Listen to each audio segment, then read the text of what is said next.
अस्सलाम वालेकुम। Immune system start करने लगे हैं। इम्यून सिस्टम जो है उसके अंदर डिक्लाइन आ जाएगा। इम्यून सिस्टम क्या होता है कि वो सिस्टम जो कि बॉडी को प्रिवेंट करता है जो फॉरेन पार्टिकल्स होते हैं उनसे, फॉरेन जो एंटीजेंस आती हैं बॉडी के अंदर, कोई भी फॉरेन पार्टिकल है, मटेरियल है, फॉरेन बॉडी है, उससे प्रिवेंट करता है। या फिर अंदर बॉडी के अंदर किसी किस्म का अगर कोई प्रॉब्लम जो है वो अराइज हो गया है तो उसको क्या करेगा, उसको ख़त्म करेगा, एलिमिनेट करेगा, इरेडिकेट करेगा और बॉडी को प्रिवेंट करेगा किसी किस्म की भी डिजीज़ से।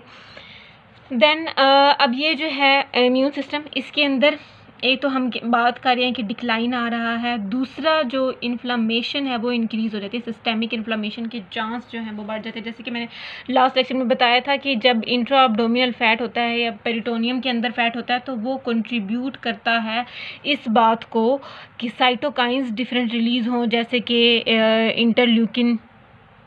इंटरल्यूकिन्स हैं, उसके अलावा ट्यूमर नेक्रोसिस फैक्टर हैं और डिफरेंट जो हैं साइटोकाइंस वो रिलीज़ होते हैं। और वो जब रिलीज़ होते हैं बग़ैर वजह के, ज़रूरत नहीं होती, फ़ैट मालिक्यूल से रिलीज़ हो रहे होते हैं और वो फिर फर्दर क्या कराते हैं, इन्फ्लामेशन जो है वो करवाते हैं।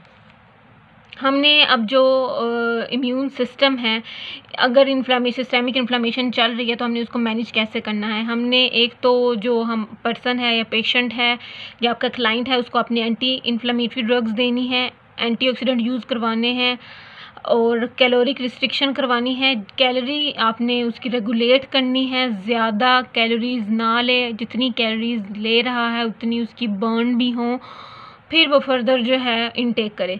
एक्सरसाइज करवानी है। एक्सरसाइज सबसे पहले आपने जो मैनेजमेंट देनी है पेशेंट को वो एक्सरसाइज की देनी है, आपने उसको एक्सरसाइज करवाना है और एक्सरसाइज का बहुत ही अच्छा इफेक्ट आता है इन्फ्लामेशन के ऊपर। अगर आप 1 बाउट ऑफ एक्सरसाइज करवाते हैं तो उससे मैक्सिमम जो है इन्फ्लामेशन वो कम हो जाती है। जैसे मैंने आपको पहले बताया, फ़ैट की वजह से इन्फ्लामेशन हो रही होती है। फ़िज़िकल थेरेपी की हम बात करें तो फ़िज़िकल थेरेपी जो है वो किसके ऊपर आप कंसंट्रेट करती है कि एज रिलेटेड जो लॉस हो रहा है मसल के अंदर, ऑर्गन रिजर्व के अंदर। एक तो एज के बढ़ने से, जैसे कि सार्कोपीनिया होता है, मसल लॉस हो रहा है, ऑर्गन रिजर्व लॉस हो रहा है। ऑर्गन रिजर्व क्या होता है कि जब ऑर्गन के ऊपर स्ट्रेस पड़ता है तो उस केस में वो अपना फंक्शन जो है, एक तो वो स्ट्रेस को बियर करता है, दूसरा अपनी ओरिजिनल स्टेट में वापस आ जाता है उसको बियर करने के बाद। तो इसको हम कहते हैं ऑर्गन रिजर्व। इसको अगर बात करूँ मैं कार्डियक रिजर्व की, कार्डियक रिजर्व की मैं सिर्फ एग्जांपल दे रही हूँ, हर ऑर्गन का रिजर्व होता है। कार्डियक रिजर्व की अगर एग्जांपल लें तो इसके अंदर रेस्ट पे, अगर एग्जांपल सिर्फ दे रही हूँ, रेस्ट पे अगर 60% जो है वो हार्ट रेट है उसका, तो अगर हम उसको स्ट्रेस दें, स्ट्रेस किस तरह देंगे, एक्सरसाइज करवाएंगे, कोई हैवी एक्टिविटी करवा देंगे, तो उस केस में उसका जो हार्ट रेट है वो 80 to 90% जो है वो मैक्सिमम तक चला जाता है। तो ये रिज़र्व है। तो ये है कि ये ऑर्गन रिज़र्व डिक्लाइन हो जाता है, मतलब कि जब हमें फिर अगर हम स्ट्रेस डाल रहे होते हैं तो उस केस में वो उसको कोप अप नहीं कर पाता, ओरिजिनल स्टेट में नहीं वापस आता, तो इसका मतलब है कि ऑर्गन रिज़र्व जो है वो कम हो गया। हमने सिस्टेमिक इन्फ्लामेशन को जो है वो डील करना है। जैसे कि मैंने आपको पहले बताया था, हम उसके ये जो हमारा पर्पज़ है फिजियोथेरेपी के अंदर, ये क्या पर्पज़ है हमारे, ये 4 पर्पज़ हैं।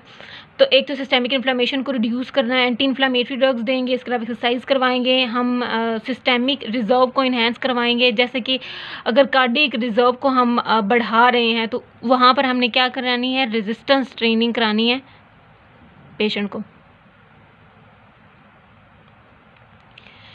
जब आप ये इन दोनों को कंट्रोल करेंगे तो रिस्क ऑफ डिज़ीज़ आपका ऑटोमेटिकली कंट्रोल हो जाएगा और जो फंक्शनल डिक्लाइन हो रहा है वो भी कहीं बाद में जाके होगा, अदरवाइज़ नहीं होगा। हार्मोनल एक्सिस की बात करें, हार्मोनल एक्सिस का क्या है कि लॉस ऑफ हार्मोन, 2 बातें अच्छे से समझनी है आपने। एक तो हार्मोन लॉस हो रहा है, दूसरा जिस जगह पे हार्मोन, एक तो हार्मोन जो है ये लॉस हो रहा है, दूसरा जिस जगह पे ये हार्मोन जाके बाइंड करता है इस जगह पे, तो यहाँ पे ये जगह रिस्पॉन्स नहीं शो करती।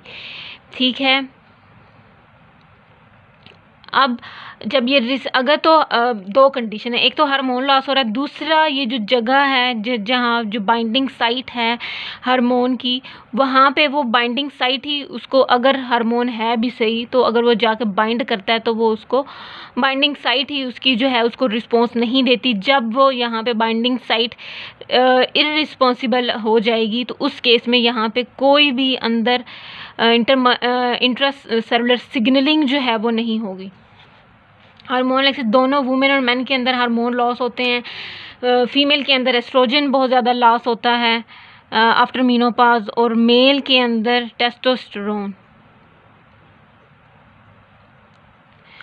अब जब हार्मोन लॉस हो रहा है तो उस केस में मसल मैस और स्ट्रेंथ भी लॉस हो जाती है।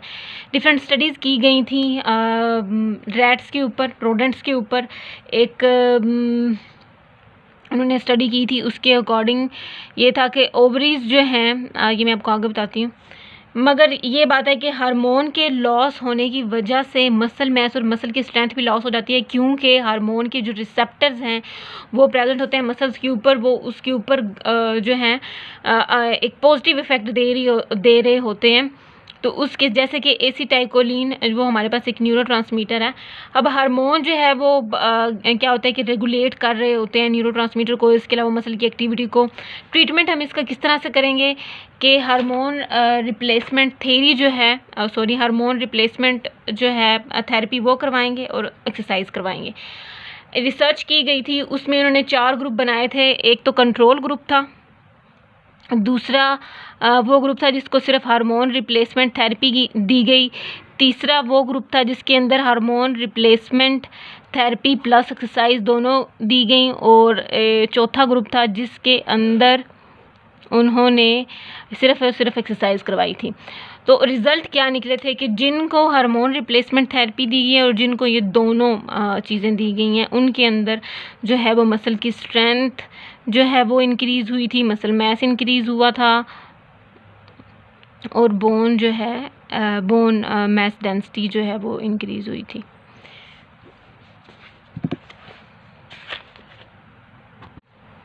ये हम बात कर रहे थे कि मसल फोर्स जो है वो डिक्रीज़ हो जाती है उन पेशेंट्स के अंदर या उन फीमेल के अंदर जिनके अंदर ओवरी और जो यूट्रस है उसको निकाल दिया जाता है, ओवरियो हिस्टेरेक्टमी की जाती है जिनके अंदर। ऐसा क्यों होता है? क्योंकि ओवरीज जो हैं हार्मोन रिलीज़ कर रही होती हैं एस्ट्रोजन, और एस्ट्रोजन का जो है इफ़ेक्ट होता है मसल्स के ऊपर, मसल्स की बिल्डिंग में हेल्प करता है। इस वजह से जब एस्ट्रोजन ही नहीं होगा तो मसल एस्ट्रोजन नहीं होगा तो मसल की इतनी स्ट्रेंथ नहीं बिल्डअप होगी, जिसकी वजह से मसल फोर्स जो है वो कम हो जाएगी। इसी तरह उन्होंने एक और स्टडी की थी एस्ट्रोजन जो है डिपेंडेंट मसल के, उन्होंने उस स्टडी में ये देखा था कि जिन की किसी किस्म की कोई भी इंजरी है तो वो इंजरी होने के बाद ज़ाहिरी बात है रिकवरी होनी चाहिए। उस केस में क्या होता है कि अगर तो वो एस्ट्रोजन नहीं है, ये उन्होंने एक्सपेरिमेंट किया था, रिसर्च की थी, अगर तो एस्ट्रोजन डेफिशिएंट मसल है तो उस केस में मैं लिख देती हूँ, अगर एस्ट्रोजन डेफिशिएंट मसल है तो वो रिकवरी जो है उसकी वो कम हो जाएगी अगर कोई इंजरी होती है। जबकि अगर तो एस्ट्रोजन प्रेजेंट है तो उस केस में उसकी रिकवरी भी ज़्यादा होगी, मसल की स्ट्रेंथ भी ज़्यादा होगी। अब ये हमारा लास्ट पॉइंट है, last exercise for reversing decline and preventing disease. हम एक्सरसाइज करवाते हैं, हमारा पर्पज़ क्या है कि रिवर्स हो जाए डिक्लाइन जो है वो पीछे की तरफ चला जाए, डिक्लाइन ना हो, कम हो, और दूसरा डिजीज़ ना हो। तो इस केस में हम क्या करवा सकते हैं? हमने रूटीनली एक्सरसाइज करवानी है पर्सन, चाहे वो फिट है चाहे वो देखने में हेल्दी है, स्टिल एवरीवन नीड्स एक्सरसाइज। हर किसी को एक्सरसाइज की ज़रूरत होती है, हर किसी को एक्सरसाइज करनी चाहिए। बॉडी की वेल बीइंग के लिए ये बहुत ज़्यादा ज़रूरी होती है। Optimal promote optimal well being, optimal जो वेल बीइंग के आपका एक हद तक जो जितना आपका सेहतमंद होना ज़रूरी है उसको वो प्रमोट करती है एक्सरसाइज, उतना आपको सेहतमंद रखती है और आपकी सेल्फ एफिकेसी को बढ़ाती है कि आप अपने काम इजीली आसानी से कर सकते हैं। अब ये एक थोड़ी सी कंफ्यूजिंग सी बात है कि थ्रेशोल्ड फॉर फिज़िकल एक्टिविटी कि कितनी जो है फ़िज़िकल एक्टिविटी चाहिए कि हम उसकी बेस पे ये कह सकें कि इतनी जो है वो फ़िज़िकल एक्टिविटी चाहिए और इतनी फ़िज़िकल एक्टिविटी करने से हमें रिक्वायर्ड इफ़ेक्ट जो हैं या फिर हम ऑप्टिमल वेल बीइंग हमें जो अचीव जो हो जाएगी। दोबारा बता देती हूँ कि थ्रेशोल्ड फॉर फिज़िकल एक्टिविटी क्या है कि कितनी फ़िज़िकल एक्टिविटी हमें चाहिए कि वो फ़िज़िकल एक्टिविटी हमें पॉजिटिव इफ़ेक्ट की तरफ लेके जाएगी या फिर हमें वेल बीइंग की तरफ लेके जाएगी या हमारे डिक्लाइन को कम करेगी या डिज़ीज़ को प्रिवेंट करेगी। अब ये डिफरेंट रिसर्चेस की, लेकिन एक प्रॉपर जो होता है कि रिज़ल्ट वो नहीं निकाल पाए। थ्रेशोल्ड फिज़िकल एक्टिविटी को है वो पर्सन टू पर्सन वेरी करता है। जैसे कि मेरे लिए थ्रेशोल्ड यानी कि मेरी बॉडी फिट रहेगी उसके लिए कितनी रोज़ाना एक्सरसाइज मुझे चाहिए, तो ये डिपेंड करता है मेरे ऊपर, मेरे जेनेटिक्स के ऊपर, मेरे मेरे लाइफस्टाइल के ऊपर कि मेरा लाइफस्टाइल पहले कैसा था, अब कैसा है। इसके अलावा मेरी डाइट के ऊपर, ये सारी हर पर्सन यूनिक होता है। इस वजह से हमें इंडिविजुअलाइज्ड जो प्लान है वो बनाना पड़ता है। दूसरा, muscle mass and cardiovascular capacity जो है वो ये जो फैक्टर हैं, मैंने जैसे कि आपको बात की कि एवरी पर्सन के लिए एक यूनिक प्लान होना चाहिए क्योंकि हर पर्सन यूनिक होता है। तो मसल मास उसका और उसकी कार्डियोवास्कुलर कैपेबिलिटी कितनी है ये हमने देखनी है, जेनेटिक प्रीडिस्पोजिशन देखनी है, सेल्फ एफिकेसी है इस टाइम पे कितनी है, सॉफ्ट टिश्यूज़ की इंटेग्रिटी कितनी है उसके, सॉफ्ट टिश्यूज़ की। सॉफ्ट टिश्यूज़ में हमारे लिगामेंट, टेंडन, बोन नहीं आती और लिगामेंट, टेंडन है। इसके अलावा मसल्स हैं, ये सॉफ्ट टिश्यूज़ होते हैं। और अदर फैक्टर, दूसरे फैक्टर्स हैं कि आपका लाइफस्टाइल क्या है, डाइट क्या है, ये सारी चीज़ें जो हैं इफेक्ट कर रही होती हैं। अब एक इम्पोर्टेंट बात कि एजिंग को सबसे अच्छा डील जो है वो हेल्थ केयर प्रैक्टिशनर कौन सा करता है, वो फिजियोथेरेपिस्ट करता है। एज अ फिजियोथेरेपिस्ट आप एक तो प्रिवेंट करते हैं एजिंग को, और इसके अलावा एजिंग के डिक्लाइन आ रहे थे उनको प्रिवेंट करते हैं। इसके अलावा आप प्रमोट करते हैं हेल्दी लाइफस्टाइल को, और एजिंग में सबसे ज़्यादा और मेजर रोल जो है फिजियोथेरेपिस्ट का होता है। एज अ फिजियोथेरेपिस्ट आप एजिंग को डील कर सकते हैं।